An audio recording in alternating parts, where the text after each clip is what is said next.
Balik lagi di program talk show di KK Media bersama saya Viva dan juga Ibu Iin. Nah, kita melanjutkan sesi tanya jawab ya. Ini apakah budaya lama yang dipegang teguh suatu daerah bisa diubah cara pelaksanaannya dan cara pandangnya dengan cara dakwah, cara berdakwah gitu. Oke, kalau kita bicara tentang budaya lama, terus mengubahnya ke budaya yang baru dalam perspektif dakwah, kita bisa ambil contoh tentang budaya sesajen. Ya. Sesajen yang biasa mayoritas dilakukan oleh masyarakat Jawa, itu sebenarnya juga ada di Papua, tapi bukan dalam sebutan sesajen. Oke, budaya sesajen yang ada di Jawa itu kan merupakan suatu tradisi menyuguhkan makanan untuk arwah leluhur ya, atau suguhan untuk leluhur. Nah, ini bila kita tarik ke dalam metode dakwah atau dalam perspektif dakwah, kita bisa menggantikan sesajen itu dengan cara menyantuni atau memberi makan kepada fakir miskin atau anak pemberiannya itu dalam bentuk itu. Karena segala sesuatunya yang kita lakukan itu kan tergantung niatnya. Ina malu biniyah. Oke, selain itu kebiasaan orang Papua, kalau ada yang meninggal, itu biasanya saudara-saudaranya yang lain itu ngumpul nangis kayak 3 hari 3 malam, nggak berhenti sambil teriak. Itu kan kalau dalam itu budaya. Jadi kalau dalam perspektif Islamnya kan kalau ada yang meninggal, kita boleh menangis tapi jangan mengeluarkan suara sebesar itu. Ini teriak, dia sambil teriak. Jadi mungkin suatu saat mungkin bisa diganti dengan membacakan surat Yasin, yang doa-doa yang dikirimkan untuk si jenazahnya itu. Jadi dalam perspektif dakwahnya yang tadinya budaya lamanya itu dia ketika ditinggalkan keluarganya yang ada yang meninggal dunia, daripada dia teriak, lebih baik dia akan membacakan surat Yasin, mengirimkan dalam bentuk doa surat Yasin itu. Itu juga kayak pesangon gitu, Bu. Ya.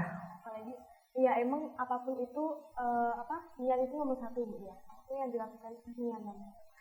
Nah, ini bagaimana interaksi dan kehidupan beragama masyarakat Kota Sorong?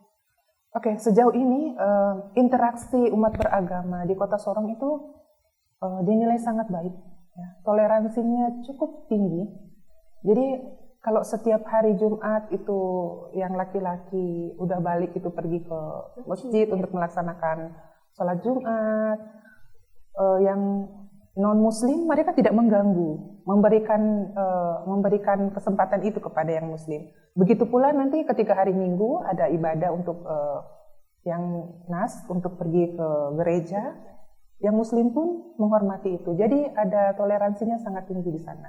Itu di situ juga ada ini nggak sih, Bu, kayak misalnya waktunya sholat orang-orang berjamaah itu toko-toko pada tutup gitu. Kalau toko-toko tutup tidak, karena mayoritas di sana Nasrani ya.